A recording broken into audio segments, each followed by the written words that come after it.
Hola amigos, muy buenos días. Me llamo Matheus Wagner, soy el especialista regional de Analytics y Machine Learning en Google Cloud. En el día de hoy les voy a presentar nuestra estrategia para la modernización de Data Lakes. Básicamente, ¿qué es un Data Lake? Data Lake es una plataforma a donde los clientes van a transferir los datos, almacenar los datos, procesar y analizar data estruturada, semi-estruturada y no estruturada, ¿no? La idea del Data Lake es que sea una fuente de innovación donde los clientes puedan generar insights a través del dato. ¿Qué no es el Data Lake? El Data Lake no es un local para almacenar cualquier tipo de data que no tenga valor, no es un storage, ¿no? sin un propósito específico, no es un almacén de data genérico, ¿no? Básicamente el Data Lake es una fuente de innovación. Los Data Lakes siempre tuvieron un mensaje muy intenso a las áreas de IT y de negocio de las empresas, ¿no? La primera cosa es que los Data Lakes permiten no solo almacenar la data estruturada, pero también la semi-estruturada, como XML, JSON y etcétera, y también la data no estruturada. Entonces podemos tener en nuestros Data Lakes data como imágenes, videos, y es una muy buena idea, ¿no? La otra cosa es que el Data Lake permite al científico de data analizar grandes volúmenes de datasets y también estruturar data no estruturada, es decir, correr modelos contra videos, contra imágenes y extraer el máximo posible de metadata y otras cosas, ¿no? Entonces el Data Science va a generar sus playgrounds y va a colectar data sampleada del Data Lake y va a poder trabajar y hacer sus insights, discoveries, entrenar sus modelos y etcétera, ¿no? El punto fundamental de los Data Lakes modernos es tener unas interfaces de autoservicio, ¿no? No queremos que los Data Lakes sean cosas manuales, pero queremos que los Data Lakes sean autogestionables, que se detecte la data gris, que pueda permitir que los varios personajes que van a consumir y analizar data puedan ir directo al dato con seguridad y rastreo y etcétera, ¿no? Entonces, actualmente lo que vemos en los clientes de América Latina es la integración del Data Warehouse con los Data Lakes, ¿no? Los Data Lakes no reemplazan de una el Data Warehouse al primer momento, conviven los dos mundos, ¿no? A donde tenemos el Data Lake para la data estruturada, semi-estruturada y no estruturada, y tenemos el Data Warehouse para la data estruturada, pero más transaccional, ¿no? Entonces, al primer momento tenemos acá, como podemos ver en los slides, tenemos el Data Warehouse con data transaccional del negocio, sirviendo y también enviando y recibiendo data del Data Lake, ¿no? Normalmente se utiliza el Data Warehouse como fuente del Data Lake, ¿no? Y luego después se reemplaza. Para reemplazar un Data Warehouse, el cliente camina por varios steps de evolución, a donde llegamos al punto de reemplazar 100% todas las capabilities, las features que tiene un Data Warehouse adentro del Data Lake, ¿no? Incluyendo la capa semántica y etc. Entonces, hablando un poquito de los Data Lakes, nosotros repartimos, intentamos simplificar las capas, ¿no?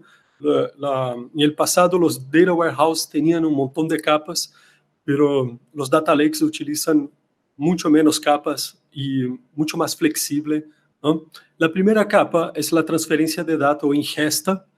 Ahí es donde vamos a ingestar streaming y vamos a ingestar batch y microbatch. Muy bien, hablando de alto nivel, los Data Lakes brindan principalmente TCO mucho más bajo que las instalaciones de Hadoop. Nosotros vemos que los Data Lakes modernos pueden llegar a 57% de menos de TCO que las implementaciones grandotes en on-premise con Hadoop, ¿no? La otra cosa, gente, es que hoy, para tener una implementación de Hadoop en la nube, tarda 90 segundos. En 90 segundos, yo tengo un clúster con N cantidad de máquinas, estoy hablando de 4.000 máquinas, por ejemplo, para hacer la ejecución de un job de Spark, por ejemplo, y luego después lo mato. Entonces no necesito tener una tremenda infraestructura funcionando 24/7. Se hace una infraestructura por tarea, ¿no? El paradigma cambia muy fuerte. La otra cosa es que además de las CPUs y las GPUs, nosotros tenemos hardwares especializados como las TPUs para hacer los entrenamientos de los modelos 100% en la nube, ¿no? La TPU tiene una performance versus costos mucho superior que las GPUs, y esto brinda a los data science poder jugar y hacer modelos súper rápido a bajo costo, ¿no? La otra cosa, gente, es que como estamos en la nube, no hay más las restricciones de cantidad de procesamiento que un data science o un ingeniero de data puede utilizar, ¿no? No hay estos límites duros que el data warehouse impone a los ingenieros de data y los científicos, ¿no? Arriba, básicamente, lo que tenemos es la capacidad de subir y hacer queries de 1 terabyte en un segundo, ¿no? 1 terabyte de volumen en un segundo, ¿no? Hacer queries contra miles de millones de líneas en tablones de hasta 10.000 columnas, ¿no? Esto no duele nada.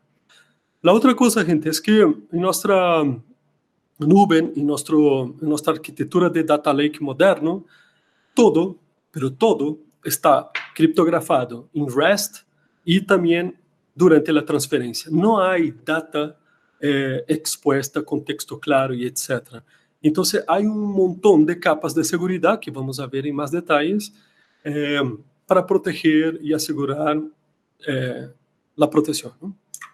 Acá tengo dos ejemplos divertidos, ¿no?, de grandes clientes que hicieron estos data lakes, esta modernización de data lakes. El primero, el Vodafone, que es un tremendo service provider de teléfonos celulares, ¿no?, de infraestructura 4G y también ahora en 5G.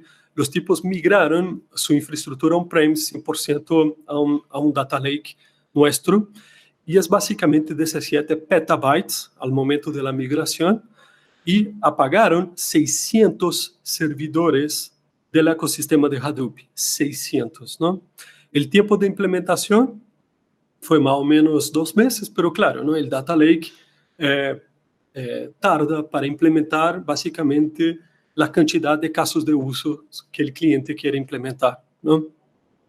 Pero en 2 meses se migró a un país con mucha data, ¿no?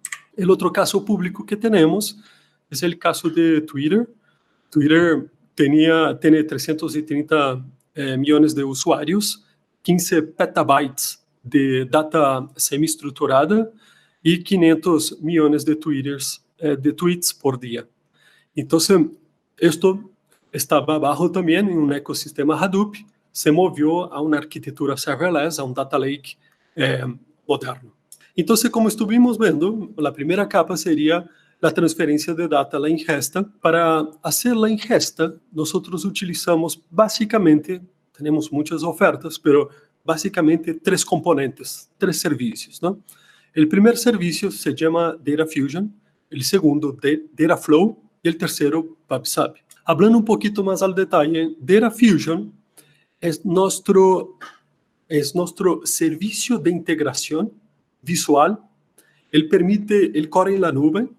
Él permite que ustedes hagan las extracciones, las transformaciones y las cargas, o sea, los ETLs y también los ELTs, desde una interfaz centralizada y visual.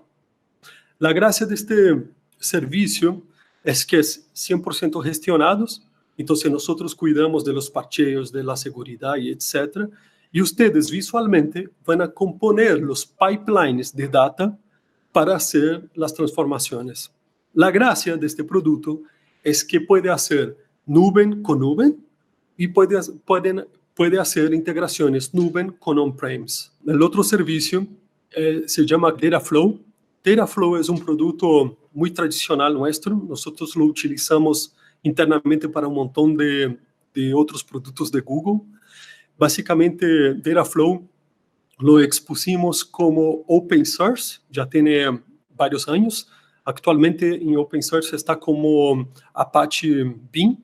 Entonces ustedes pueden tener el Dataflow. El Dataflow es el motor. Pueden hacer sus jobs en Apache Beam y correr en Dataflow. Entonces Apache Beam es la implementación y Dataflow es el motor y el servicio gestionado en la nube, ¿no? La gracia de separar la implementación del job y la especificación del job con el motor que corre el job es que el cliente no queda bloqueado en una sola nube. Él puede hacer jobs para Dataflow on-premise o jobs para Dataflow a cualquier otra nube, ¿no? La gracia de Dataflow es que es un motor que va a reemplazar Spark, tiene menos overheads que Spark, y él va a hacer las transformaciones, ¿no? Vas a escribir el job en Python o en Java, y este job va a hacer transformaciones de data estruturada, semi-estruturada y no estruturada, con features avanzadas como las ventanas, utilización de librerías externas y etc. La gracia de este servicio es que es 100% gestionado y nosotros creamos el clúster para ustedes en relación a la demanda. Entonces, es totalmente distinto de Spark, a donde tú tienes que especificar el tamaño del clúster y luego después correr el job. En el caso de Dataflow, ustedes hacen el job y nosotros creamos el clúster a la medida, subimos, bajamos y etcétera para hacer las transformaciones. El otro servicio súper avanzado que tenemos se llama PubSub. Básicamente, PubSub es nuestro bus de mensajería. Es 100% servicio. No hay servidores que ustedes tengan que manejar, no hay detalles de implementación. Es básicamente un servicio a donde ustedes van, empiezan a inyectar data como streaming. Puede ser un video, un streaming de música, puede ser data transaccional que esté pasando. El servicio es tan fuerte que soporta una cantidad gigante de tópicos concurrentes y también un throughput muy elevado, ¿no? La interfaz es muy sencilla, es una API que se expone por un endpoint HTTPS, entonces todo es autenticado. Y la gracia de este servicio es que es un servicio global, no es un servicio regional. Funciona en todo el planeta, entonces tú puedes tener un consumidor en Asia, un productor en US y otro productor en América Latina. Todos en el mismo tópico, ¿no? En la misma cola, podemos decir, ¿no? Entonces, es el servicio perfecto para la capa de ingesta, de streaming de un data lake moderno. Hablando un poquito de la capa de almacenamiento, tenemos básicamente dos productos que son el núcleo del data lake moderno, ¿no? Tenemos Google Cloud Storage y nuestro BigQuery. El BigQuery, vamos a ver en más detalles, tiene dos capas, la capa que procesa y la capa que almacena. La capa que estamos hablando ahora es el servicio de storage. Y el storage es un object storage a donde va a grabar y almacenar la data semi-estruturada y no estruturada. Puedes poner objetos de terabytes o de kilobytes. Y la gracia de este servicio, además de ser un servicio multiregional, 100% gestionado, es que tiene varias temperaturas para el dato del data lake. El data lake moderno, gente, la data se clasifica siempre. Hay data que tiene que estar con un SLA de disponibilidad muy alto y hay data que tiene que estar en un área muy, muy fría porque no se toca, ¿no? O se toca solamente una vez al año, a cada 2 años y etc., ¿no? Pero tiene que estar disponible. Entonces, todo el dato adentro del data lake tiene que tener un life cycle management, a donde nosotros detectamos que esta data es data gris y la metemos en CodeLine. CodeLine, como pueden ver en el slide, es la data fría. La data fría significa que la guardamos, ustedes no la tocan, y el costo de almacenamiento es muy bajo. Pero si hace falta hacer alguna query o jugar con este dato, no hay ningún problema. En menos de algunos milisegundos, ustedes la tienen como data caliente nuevamente, ¿no? Luego después tenemos la Nearline, que básicamente tiene los mismos niveles de durabilidad, ¿no? No es que los niveles acá tengan durabilidad distintas, todos tienen un montón de 9 de durabilidad. Este Nearline tiene que ver con el SLA de disponibilidad y tiene que ver también con el tiempo que vas a mantener en Nearline. Entonces, cuanto más rojo, significa que menos vas a tocar en el dato. Y cuanto más azul, significa el dato ahí caliente y listo para utilizar. Entonces, tenemos multiregional, regional, nearline y codeline. Hace un mes más o menos, nosotros pusimos una quinta categoría que se llama Archive, que es una categoría aún más barata, pero no tiene que ver con Analytics, tiene que ver con Archive, ¿no? Como backup, como data que legalmente tienes que guardar y etc. Pero para analítica utilizamos básicamente estas categorías. Adentro de la categoría regional también está la categoría Dual Region, a donde puedes tener 2 regiones. Muy bien, nuestro amigo BigQuery, que es la estrellita, ¿no? El BigQuery es nuestro gran motor columnar. Él va a estar ahí para hacer la analítica, entrenar modelo, transformar data, pero él también tiene una capa de storage, y esta capa tiene 2 clases. La primera clase es la data caliente, y la segunda clase es la data fría. Automáticamente BigQuery mueve los datasets. Hay que recordar que BigQuery graba data estruturada y semi-estruturada, ¿no? Entonces, automáticamente él hace el life cycle. Él tiene esta capa de storage y es como 10 veces más rápida que la capa del Object Storage. Entonces, la data semi-estruturada y no estruturada por default la guardamos en BigQuery Storage. Hablando, gente, un poquito aquí de la capa de procesamiento, cómo nosotros procesamos el dato de ustedes, ¿no? Cómo ustedes van a escribir los jobs y hacer el data crunching, el data wrangling. Básicamente, tenemos 2 sabores principales en la modernización de un data lake. La primera es el BigQuery, a donde ustedes van a hacer las análisis utilizando SQL ANSI purito. Y también tenemos Dataproc, a donde tiene todo el ecosistema de Hadoop. Todo, ¿no? Puedes tener Presto, Hive, Spark SQL, cualquier cosa, ¿no? Entonces, básicamente, estos son los 2 componentes principales para hacer análisis. El Dataflow también puede servir para hacer análisis, pero lo utilizamos primariamente para las transformaciones. Hablando un poquito de Dataproc, Dataproc es básicamente el ecosistema de Hadoop con todos sus componentes, pero nosotros lo criamos y lo matamos en 90 segundos. Entonces, criamos 90 segundos, hacemos las transformaciones y después matamos el clúster. La gracia de este servicio es que permite el soporte de máquinas virtuales interrumpibles, que llamamos de preemptible VMs. Estas máquinas interrumpibles significa que vas a tener un clúster muy, muy grande y este clúster va a utilizar máquinas que están sobradas ahí en la nube. Y esta máquina que está sobrada tiene una reducción gigante en el costo. El trade-off es que esta máquina puede desaparecer o no, pero el clúster de Dataproc está listo para manejar máquinas que aparecen y desaparecen, ¿no? Entonces, hay 2 opciones. Puedes utilizar máquinas normales, ¿no? Que están ahí desde un principio hasta el final del job, hasta estas máquinas que son interrumpibles, ¿no?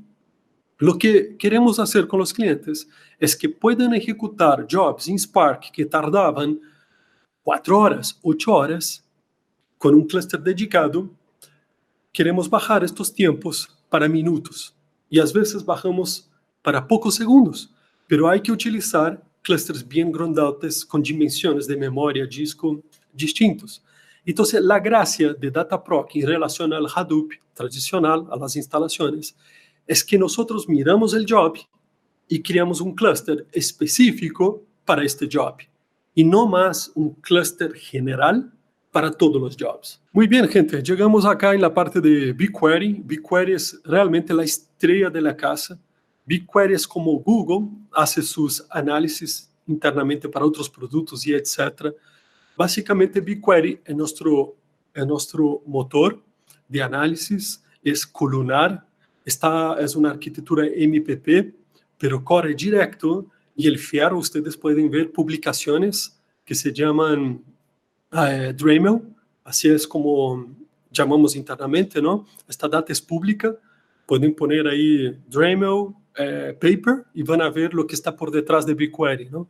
BigQuery básicamente utiliza containers, y estos containers escalan muy rápido, hasta 4.000, normalmente hasta 2.000 containers, ¿no? Lo que llamamos de slots, etc. Y la query de ustedes es altamente paralelizable. Entonces, las queries que manden ahí ustedes con ANSI SQL, nosotros la contestamos en una velocidad muy, muy, muy rápida, pero muy, muy rápida. ¿Y qué van a pagar? Van a pagar la data procesada. No van a pagar máquinas, no van a pagar memoria, no, es data procesada nomás. Entonces, para nosotros, el objetivo es contestarte lo más rápido posible. Básicamente, un dataset de muchos teras, vas a tener tiempos de respuestas de 5, 4 segundos para hacer un full scan, por ejemplo, ¿no? BigQuery es tan importante que nosotros agregamos un montón de features. Él tiene features para transformar data, él tiene features para entrenar modelos. Por ejemplo, tú puedes hacer una regresión lineal, tú puedes importar un modelo de TensorFlow a BigQuery y hacer las predicciones ahí mismo, sin tener que llevar el dato a pasear, ¿no? El dato está ahí, importas el modelo y haces la predicción. Entonces, BigQuery es realmente la estrella de la casa, tiene una cantidad gigante de servicios y features, y podemos hablar en más detalles en otras sesiones, ¿no? Muy bien, gente, básicamente llegamos al punto donde tenemos los científicos de datos, ¿no? Y qué podemos hacer con esta data que ya está ordenada en nuestro data lake, ¿no? Básicamente, tenemos dos plataformas. Una plataforma es para los científicos de datos, a donde van a hacer Machine Learning, y la otra plataforma es la plataforma donde los ingenieros de datos van a hacer transformaciones, van a normalizar data, crear sus capas semánticas y etc. Además, tenemos un marketplace y también un AI Hub, a donde los artefactos van a ser compartidos entre las BUs.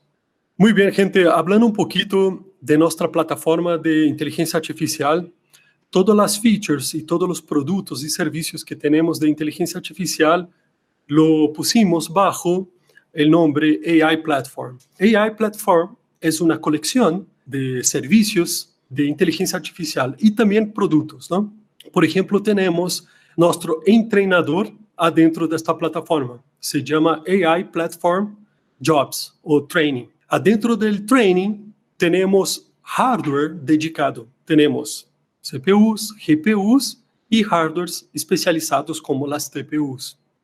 También adentro de esta plataforma, ustedes van a hacer el lifecycle management de los modelos. Van a tener los modelos ya entrenados, las versiones, la metadata, cuáles fueron los hiperparámetros que se utilizó, las métricas y etc. Van a tener toda la gestión de los modelos. Además, bajo el AI Platform, ustedes van a tener la gestión de los entrenamientos. Para volver a entrenar el modelo, solo tienes que hacer una llamada a una API y el modelo vuelve a ser reentrenado. Pero una de las features más importantes que tenemos ahí en AI Platform tiene que ver con los pipelines de Machine Learning. Entonces nosotros tomamos el Kubeflow Pipelines y lo pusimos como un servicio gestionado, a donde ustedes no tienen que preocuparse con infraestructura, etc. Y ahí es a donde nosotros escribimos los pipelines. Como saben, hay recomendaciones para escribir pipelines.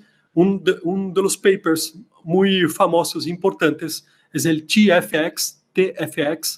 Pueden ver este paper, es como nosotros internamente hacemos para entrenar y gestionar todas las capas de un modelo de AI Machine Learning. Hablando un poquito de Data Fusion, el Data Fusion, ya estuvimos revisando, ¿no? Es realmente nuestro motor de integración visual, pero una vez que tengas ya la data transformada y lista para el consumo, el Data Fusion viene nuevamente para una capa de exploración, para una capa de exportación de data y etc.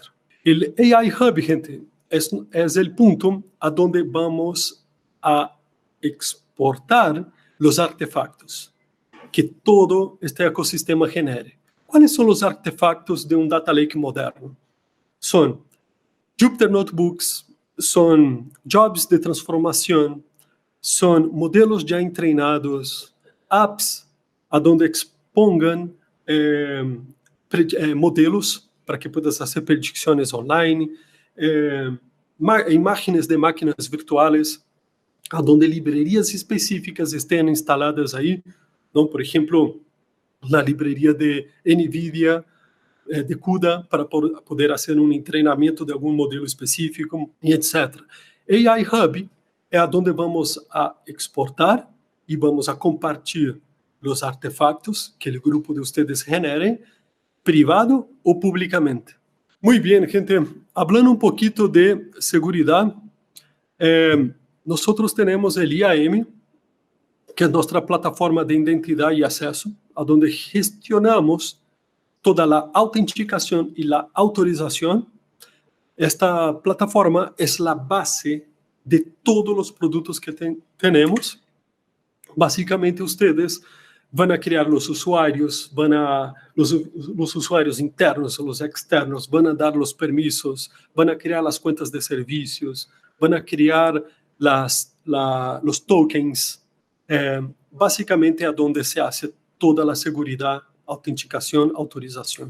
O Data Catalog é um serviço centralizado, cross-proyectos, ou seja, cross-entidade, aonde ele vai caminhar transparentemente por todos os datasets, por los lagos que tengamos, e vai generar um catálogo único. Este catálogo único vai ser indexado e qualquer pessoa pode vir e fazer búsquedas e encontrar tópicos de PubSub, encontrar datasets em Cloud Storage, encontrar datasets em BigQuery. Además, há uma integração com DLP e também com o IAM. Então, nós podemos aplicar templates com tags, com labels, dizendo esta coluna é uma coluna com data sensível, não?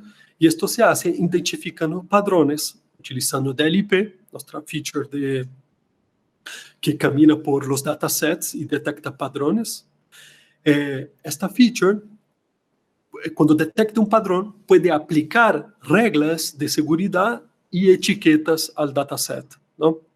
Então, tudo isso está integrado. Os Cloud Storage, BigQuery, Cloud DLP, IAM e também os templates de Data Catalog. Muito bem, gente, aqui me gostaria de mostrar a vocês a arquitetura que tem nossos amigos de Spotify. Todos utilizamos Spotify, ¿verdad? Spotify tem todo dentro de Google. Eles têm uma arquitetura basada em Kubernetes. Este Kubernetes recebe a data que se vai ser ingestada. Então, você tem receptores, que são microservícios. Estes receptores enviam imediatamente a PubSub a data que se está recebendo das iterações de los clientes. Luego, depois, têm uma capa que chama de Event Delivery, onde hacen os ETLs, ¿no? Aí utilizam Dataflow para escuchar os eventos que estão chegando, transformar e enviar a outros 3 serviços. O primeiro serviço é BigQuery, para luego fazer as queries, fazer dashboards, fazer reportes, fazer analítica, treinar modelos, predecir modelos, ¿no? A segunda capa que enviam é a capa de storage. Enviam todos os datasets a esta capa, fazem accounts, ¿no? Fazem login, basicamente, de todo o que estão actuando ahí. Y también reenvían a otras colas de streaming para que otros procesos puedan tomar acciones. Entonces, reciben de una cola, la transforman y envían a otra cola, por ejemplo. Entonces, es una arquitectura muy sencilla, pero muy, muy escalable y no hay servidores para manejar ahí. Es básicamente servicios gestionados, ¿no? Muy bien, gente, muchísimas gracias por este webinar y ojalá tengamos otros prontos. Muchas gracias.